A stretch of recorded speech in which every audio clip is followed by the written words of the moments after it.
Anong favorite memory mo? Ikaw muna, ako kanina eh. Favorite memory ko? Siguro yung epic fail natin nung season 1. Ano Namuntik na tayong mag... Ay, oo. Grabe. Promise talaga.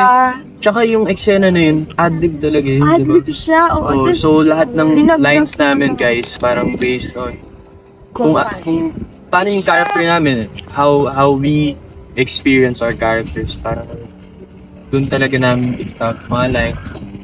Favorite moment yan kasi parang di naman tayo usually nagkakasinis na ganun. So kabado ako talaga. Tapos nag-epic fail pa, di ba? Oh, Kasi in-instruct kasi ni Direk na parang dito ako sa left, tapos si Olive sa right.